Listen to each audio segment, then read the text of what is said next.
A woman wrote in to me with a question that seems pretty common and maybe straightforward on the surface, but from a Germanic New Medicine perspective, it goes a lot deeper. Here's her question. I do not feel sexual or have any desire for my husband or in general. How can I get that feeling back? How can I have desire, enough desire to actually have physical sex? Well, the standard pop psychology Cosmopolitan magazine response would probably be to blame her husband and then give some shallow advice like, hey, get some sexy lingerie and work on your technique, take a libido gummy, schedule sex nights in a shared calendar like a dentist appointment. And I'm not a health or medical practitioner of any kind, but I'm guessing that those people would tell you that not being horny for your man or for anyone else is a problem with your biochemistry or your thyroid or something. As a Germanische Heilkunde practitioner, I'm certainly not going to suggest any kind of pharmaceutical or supplement solution because it's not a solution to a conflict, right? The answer to how to get those sexual desire feelings back has nothing to do with supplements or techniques of any kind. Not that those are bad things, but the question itself about how a woman can sexually desire her man again is actually a profound question. It's going to the core of your sense of self and who you are in relation not just to your husband, but to your true essential self. I wanted to answer this question really deeply because there are a few women these days who haven't had some version of this exact problem. Maybe it's not specifically about her sex life, but the problem we're talking about here, the real problem here, is a problem that affects not only all of our relationships, but profoundly affects what we do and think and feel every single day. This goes way beyond the bedroom. In a nutshell, the reason you don't feel sexual or have sexual desire for your husband or in general is because you are not a gay man. Nature makes no mistakes, and your symptoms are no exception. Welcome to Mind Over Symptom, where we uncover the deeper pattern. Listen, as someone who's read or watched approximately 4 million romantic dramas, sexual attraction is actually the simplest part. There's only one rule. And if the romance follows that one rule, it's going to be sexy. But it's not a social rule.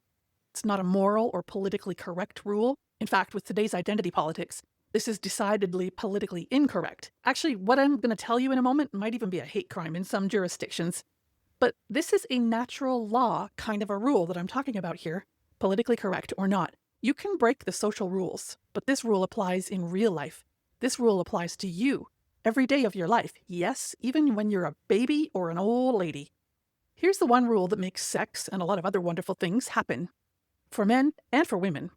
It's what makes sex sexy. Are you ready for it? The rule is the masculine is attracted to the feminine and the feminine is attracted by the masculine. Okay? The feminine is the magnet and the masculine is a moving force attracted to the magnet, to the feminine. Think of electricity. The positive charge is the stationary one, and the negative charge, the electrons, are the moving component that is attracted to the positive pole.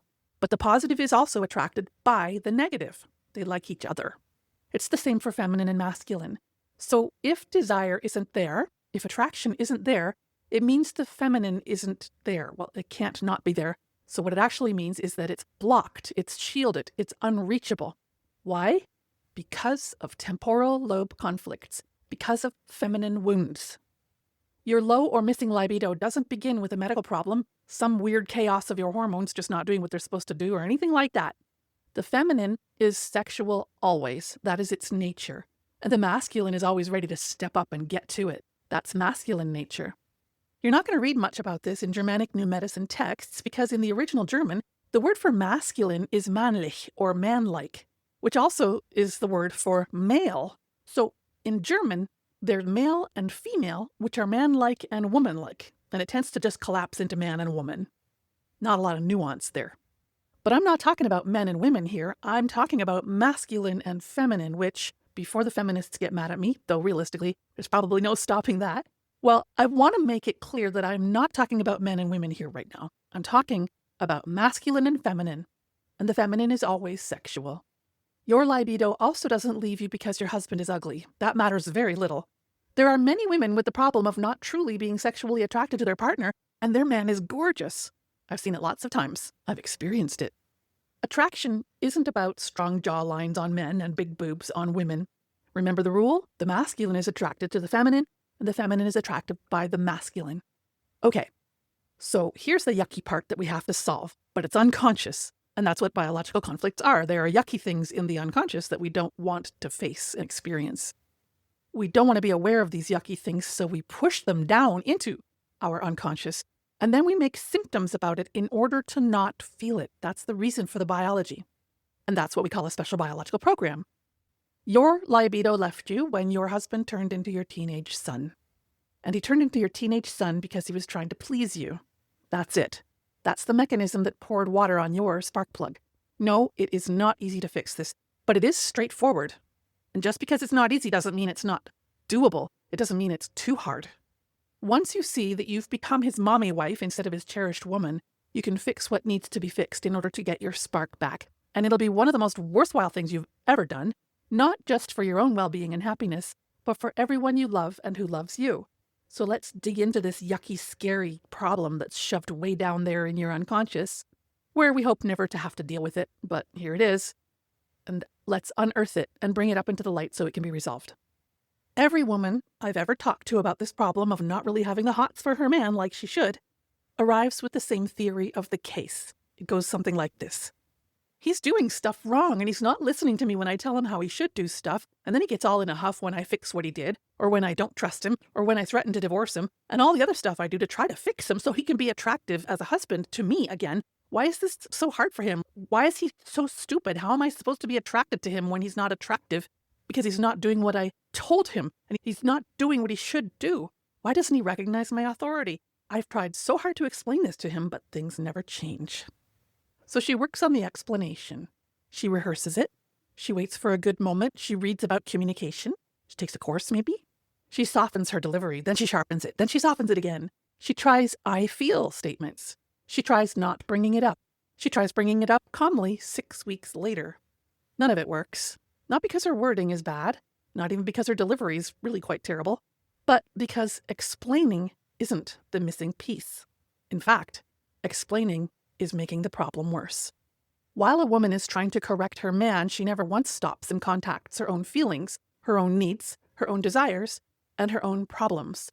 She's immediately up in his business, trying to figure out and solve his problems. But while she's doing this, she's never once looking at her own. She's jumped straight over all her own stuff and gone to work on him, on his behavior, his feelings, his follow-through, his understanding of her. She believes she's running his side of the relationship and hers, but she actually has no idea what she herself wants, beyond for this bad feeling to stop. What specifically then translates biochemically into low libido and low energy in many other ways, as well as low self-esteem, is her biologically not allowing herself to receive. She's not submitting to devoted leadership, and I'm going to define those words carefully because I'm scared of making the feminists mad. Who am I kidding here? Like I have a prayer of getting away without making the feminists angry in this conversation. Anyway, when I say she's not submitting to devoted leadership, I'm saying that she's not allowing herself to receive his masculinity, which means she's not letting herself be cherished, protected, and provided for by a man. You cannot block all that and somehow happily receive in the bedroom or on the kitchen table or wherever. And when she's blocking the masculine, she starts doing the leading, the protecting, and the providing herself, which is a very irritating and sooner or later emasculating wound for her man, for any male actually, including her sons, her co-workers, and the dude at the checkout counter at the grocery store. But when it's her husband that she's leading, protecting, and providing for, it is his territory that she has taken over. That's the emasculation. He's lost his territory to her. Why has she done this? Because she has a feminine wound, which is a not yet solved feminine belonging conflict. So that feminine belonging conflict is a wound in which we've started worrying that the territory he provides isn't safe and secure enough. So she then takes over his territory and she psychologically castrates him because she's not trusting that he's territorying properly. Even though she might consciously feel that it's his fault that she has to do this to him, or perhaps she just feels low libido and low self-worth without even knowing how exactly it's his fault, either way, she feels terrible when she takes over someone else's territory, anyone else's territory, but especially her own man's territory. She feels terrible because she is masculinized. But because this is all unconscious, she tries to fix the terrible feeling with the only tool she's got at her disposal if she's blocking her feminine. That tool is more masculinization, more managing, more explaining, more leading, more correcting, which makes it worse every single time. Day by day, conversation by conversation, incident by incident, he becomes more emasculated, she becomes more masculinized, and now, instead of the masculine attracting the feminine and the feminine being attracted by the masculine, we've got two unattractive cockerels bickering in the chicken run. Yuck. Now, the biology of this, as I said earlier, is actually quite straightforward. The masculine is attracted to the feminine, and the feminine is attracted by the masculine. That's the engine. It runs on difference, on two genuinely opposite poles. And when those poles drift toward each other, the pull stops. No villain required here. You've blocked yourselves. The poles aren't about who does dishes or who likes the color pink. They're a real biological thing in your actual brain. Specifically, they're a thing going on in your temporal lobes. In Germanische Heilkunde, we call it hormone status. It's the ratio of testosterone to estrogen running in your brain. A man sits in his masculine by default. His ratio is T greater than E. And that's there already, even in a baby. Boys are immediately interested in claiming territory, in a sense of meaning and worth of their existence by what they achieve in life. Without territory, boys and men in normal hormone status don't feel right. They feel an empty meaninglessness.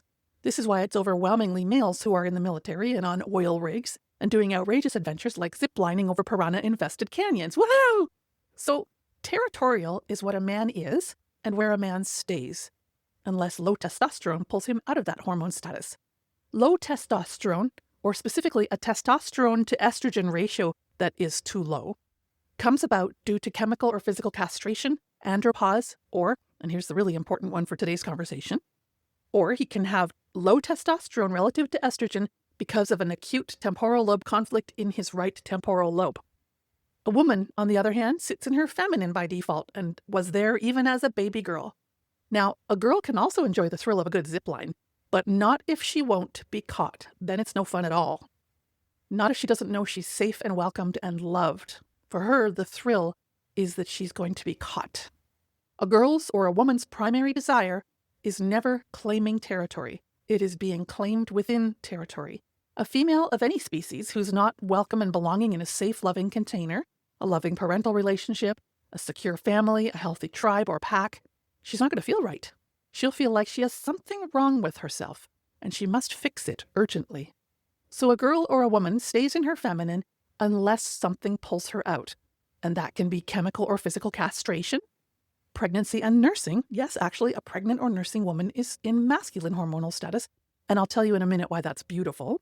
She could be in menopause, which lowers her estrogen, or she could have an active temporal lobe conflict on her left temporal lobe, which will drop her estrogen and lift her relative testosterone to estrogen ratio. So, when a woman stops wanting her husband, there are three options. 1, she's masculinized, so she can't be drawn by the masculine anymore, because she is the masculine. 2, he's emasculated, so he isn't drawn to the feminine anymore, and she's not being attracted by his masculine. There's nothing attracted to her. It's like not feeling desire for your houseplant or the ocean or something. Or the third option, and this is basically always the one, both. Her masculinization and his emasculation in a loop, each causing the other. That loop is the loop of a distraught woman who masculinizes because of conflict load on her left temporal lobe, and she begins mothering her husband, which invades his territory, and because he loves her, he lets her do it. But he's resentful that the only way he can solve her problem is by being less himself. He's irritated and resentful that he has to give up who he is in order to cherish her. And the worst part is, it doesn't even fix things, because she now feels even less cherished and contained because he's not asserting the territory because she took it from him. So she gets even more masculinized, and after a few rounds of this, they're not husband and wife anymore. They're a mother and her teenage son. She might love him to pieces, he might love her to pieces, but their sex life is toast. The dynamic I just described can and does happen in any relationship. Just because it's playing out in millions of marital bedrooms around the world doesn't mean the same issue doesn't apply to all kinds of relationships. It's so important to recognize what's going on because when you can correct your own part in it and flow away when others are playing this game, you are going to experience so much more joy in all your relationships.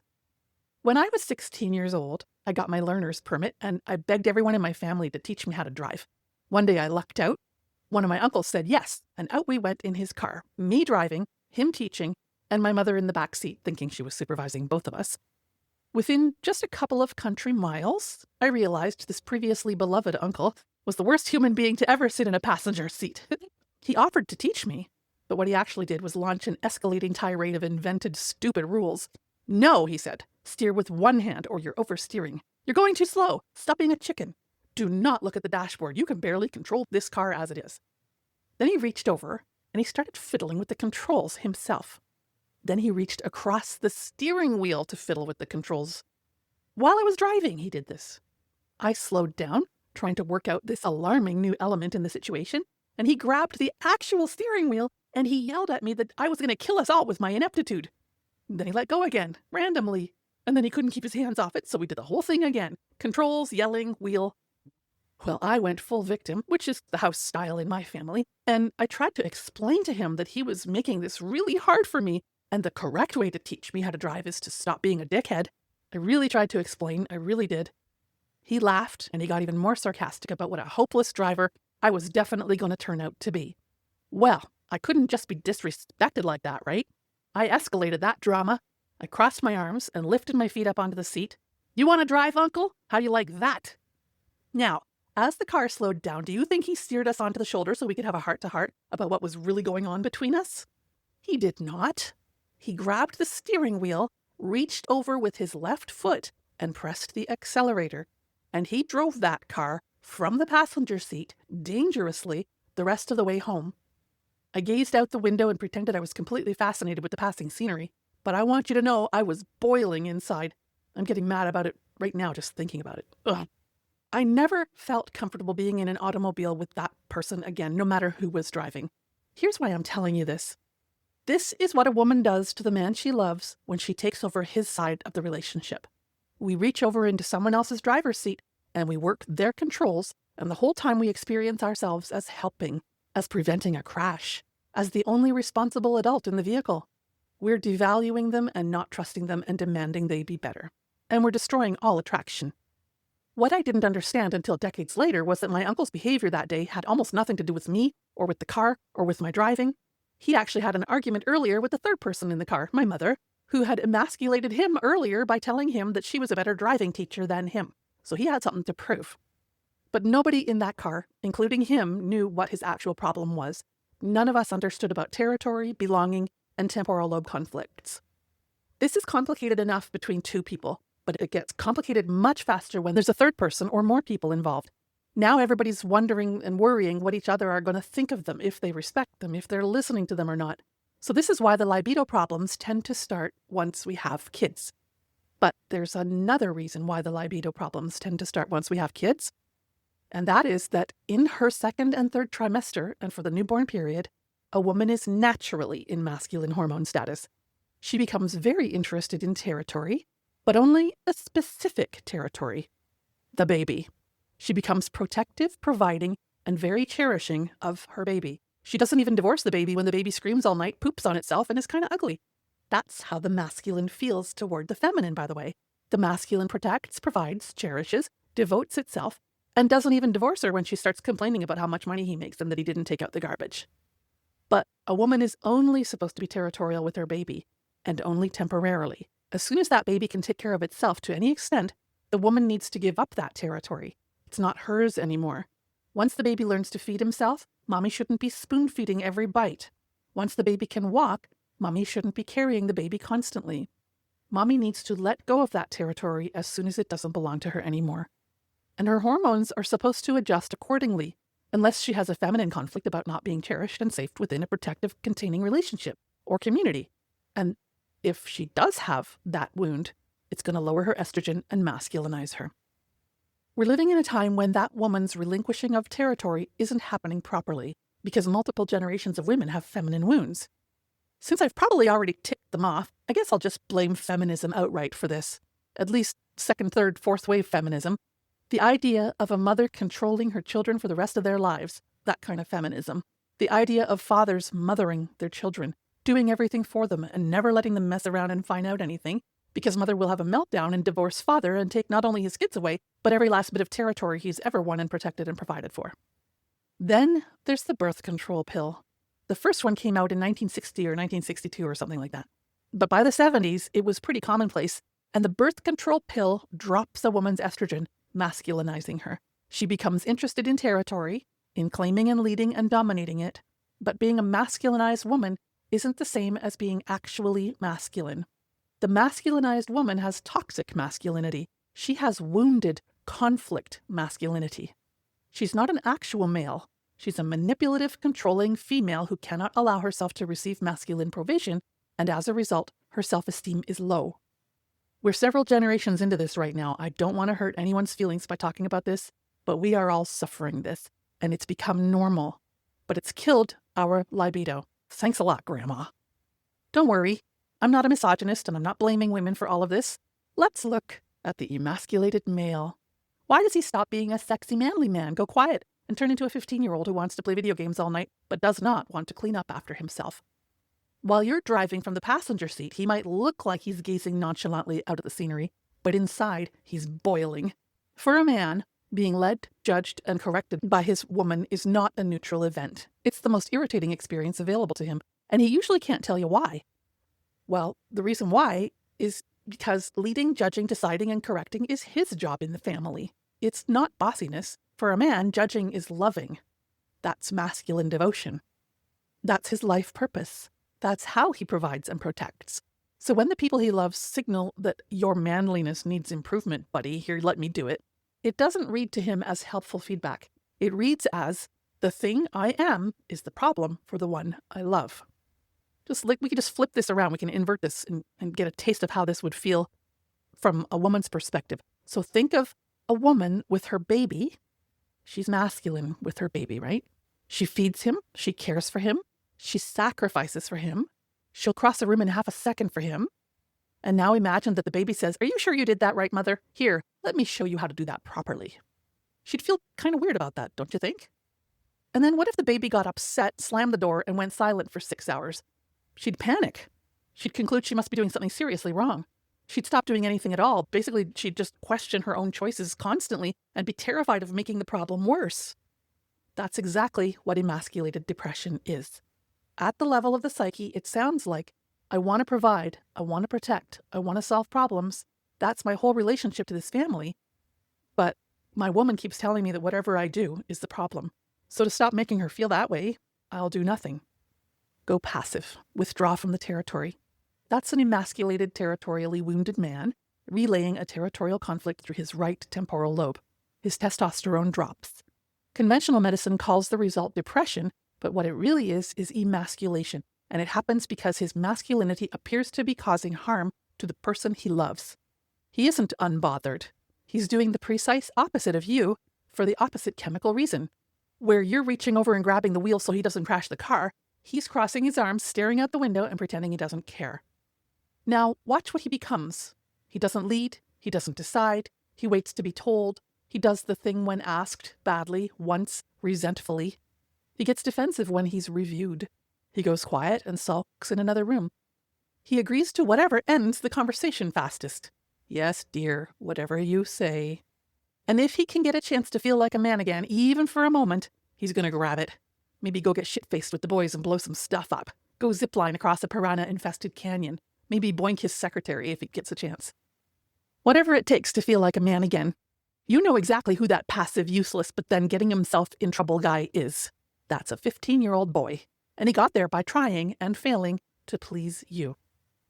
I'm sorry for saying these hurtful things to you, but that's how we unearth biological conflicts out of the psyche and expose them to reality and solve them. You don't have desire for your husband because no mother wants to have sex with her son. That's not a failure of your libido. That's your libido working perfectly. Desire isn't broken. Desire is correctly refusing. When you're the only adult in your home, it's no mystery why you're not attracted to one of the kids. You're not attracted to him because you're not supposed to be. So that was pretty brutal. I've definitely blown it with any feminist listening by this point in the episode, but there's great news. You can get your libido back by next week if you realize that you don't have a desire problem. You have a role problem. Your desire is downstream of the roles. and the roles are downstream of who's holding the territory. So change that. Change who's holding the territory, and the desire comes back on its own, and you don't have to work on it directly at all. In fact, as you've probably seen, you can't work directly on desire. It's like trying to push the wind. This is also why the standard advice all bounces away. Lingerie and eyelash extensions, or dragging hubby to some kind of communication or tantra workshop, it doesn't restore a role. You can wear a beautiful dress to a beautiful restaurant and still be sitting across from your project manager, mentally running tomorrow's logic, or sitting across from a teenage boy who's eating spaghetti. Date night doesn't restore your proper roles either. Scheduling sex absolutely doesn't work, at least not for the feminine. The masculine's usually ready to get to it anytime and anywhere. And the pharmaceutical or alternative meds route also isn't going to get you back into the right role either. Libido supplements go after the plumbing when the problem is in the wiring. Lastly, the idea that you two just have mismatched libidos and that you should just try to meet in the middle somewhere, that's asking both poles to converge on neutral. But neutral is the disease. So as I touched on earlier, in Germanische Heilkunde, we have a precise name for those libido-killing conflicts that change your wife and husband roles into mother and teenage son. These are the temporal-lobe conflicts. There are two flavors, and they're opposite poles again. A territorial conflict is the masculine one. It's about claiming, protecting, defending, and providing for territory. The masculine aspect of the psyche asserts, directs, judges, organizes, leads, and acts to keep the territory and everyone inside it safe. The masculine holds. The part that's really misunderstood in GNM circles is the feminine. The feminine is never a rival manager of the territory. There is no such thing as feminine territory. The feminine is sensing, feeling, discerning, receiving, relating, and sexuality. The feminine is the territory. So the masculine holds, and the feminine is held. A feminine conflict is a problem of belonging, where the territorial conflict asks, why can't I claim and protect my territory? The feminine conflict asks, why don't I belong here? Where do I belong? Why am I not received anywhere? Why am I unsafe? Why can't I relax and be fully myself? Where is the container, and where can I be within it? The most intense form of the feminine conflict is sexual. An intimate insult registers as the most acute version of the feminine wound. The rest of the feminine belonging conflicts are fear of rejection, getting expelled from the container for causing trouble, or simply not knowing your place, not knowing where you're allowed to rest. Now, put the territorial conflict and the feminine conflict together and you have the whole sex life fizzling knot. A woman who doesn't trust that the container is safe doesn't sit still long enough for the masculine to be attracted to her, because she's masculinizing. She leaves her own responsibilities, walks over to his side, and starts fixing him, because if she could just get him right, the container's going to be safe and she can finally relax. So she starts doing stuff for him, trying to please him, trying to make him better. It's the most understandable reaction in the world. It's also the reaction that guarantees the container stays unsafe for her. And running that masculine program masculinizes her biochemistry. Her testosterone ratio rises because her estrogen is dropping. She's now biologically in a more masculinized state. She can't be drawn by the masculine anymore because she's become masculine. Well, specifically, she's become an unattractive form of conflictively masculine, which either irritates everyone or makes them anxious. Remember the rule? The masculine is attracted to the feminine, and the feminine is attracted by the masculine. But she's not in her feminine anymore, so no libido. Here's proof that her masculinization is a wound. A woman who resolves her temporal lobe conflicts immediately loses interest in territory. It just falls off of her. She stops needing to hold it, and she starts dancing with joy and girlish creative energy, fully being herself and flowing as the spirit moves her, receiving provision and protection, and all the other beautiful gifts of being alive. That's not defeat. That's her coming home. Territory, to a healthy masculine, has nothing to do with domination. Territory is the thing he says, this is mine, about, and then he cherishes it and provides for it, and he protects it, at the cost of his own life if it comes to that. It's the love that God has for creation. It's the love a mother has for her unborn and newborn child, which, remember, is exactly why she runs masculine hormone status while she's pregnant and breastfeeding. She's protecting her territory with her life. A man who doesn't want to cherish and protect like that is an emasculated man, and a woman who feels she has to seize and run the territory herself is a masculinized woman. Neither is a character flaw. Both are wounds, and both are temporal lobe conflicts. And Both can be resolved. Before I talk about the way out of these sad temporal lobe conflicts, I have to point out the one thing that we have to know if we're going to make any progress, and it's the thing we're trying so hard not to know when we're in a temporal lobe conflict. The thing we absolutely have to know in order to solve our territory and feminine conflicts is your feelings are not his responsibility. Kind of like how the speedometer in your car isn't responsible for how hard you push the gas pedal. You are responsible for knowing how you feel. Then you're responsible for respectfully letting him know if you're having a problem with him, so that he, not you, can address it. And here's the sneaky inverse of this, but it's equally true and it's equally important to understand if you're going to get your wonderful sex life back. He is also not responsible for knowing how you feel. Kind of like how the gas pedal isn't responsible for reading the speedometer. Those are the real boundaries of a sexual relationship. It's not a list of rules on the fridge, just knowing what belongs to you and what belongs to him. You own your feelings and the work of understanding them. He owns his. And you're each 100% responsible for your own actions, whether or not the other one knows how you feel. When you skip this, the two of you will spend years handing your baggage back and forth to each other and nobody's actually driving. It's a speedometer that won't tell the driver the reading, just goes silent and sulks when the pedal isn't being pressed as hard as it should be. And a gas pedal that stops caring how hard it gets pressed because the speedometer is moody and unpleasable anyway. So now you have a sense of what you need to do less of in order to get your spark back. 2 notes on things that might seem virtuous, but they're the exact things that you should not do anymore. You should stop yourself as soon as you see yourself doing these 2 things. The first is, I need to go fix things with him. Now that I understand this, I need to go make it better with him. Fix what exactly? His feelings, his behavior, his knowledge, the relationship? That might seem heroic and rescuing, but it's minding someone else's business. It's saying, you are not capable of being responsible for your own feelings and actions. I am the one who's in charge of them. So let yourself and him off that hook and stop treating him like he's your baby boy. The second thing that might seem really virtuous, but it's actually you wrecking your sex life is, I'm going to explain to him how I feel so that he'll change. No. Never express a feeling in order to get an outcome. That's what a temporal lobe conflict does. It's an act with no empathy in it, and it comes straight out of biological conflict. Truthful relating means contacting what's true, your feelings, needs, desires, problems, without trying to control, manipulate, or fix anybody. Only share vulnerably from your heart. If you can't do that, then you're acting from conflict, and you're not going to solve this. Better to shut your mouth and go be alone with your feelings until you can figure it out. You know, grown-ups have no desire to control each other. It's our temporal lobe conflicts that make us try to fix others so that we can feel better ourselves. If he loves you, he'll want to know your feelings, needs, desires, and problems so that he can devotedly provide for you and protect you, so that he can cherish you. You can't make him do that by fixing how he feels and who he is. And if he can't feel your heart, he can't be devoted to you. He can't cherish you because you're not home. So how do you want your husband again? You solve your feminine conflicts. You let yourself come home to the feminine. And practically that looks like a few things, none of which are try harder to feel turned on. You resolve the conflict of feeling rejected from the container, the fear that you don't belong, that you'll be pushed out if you're too much, all the old sexual rebuffs. How do you resolve these things? You feel them. And as that heals, you can do the thing that was impossible while you were braced and managing and shoving those feelings down far away so that they wouldn't trouble you. What you can then begin doing once you start healing this is you can let yourself be held. You can let yourself be cherished. You can let yourself receive. You can start to trust the masculine again.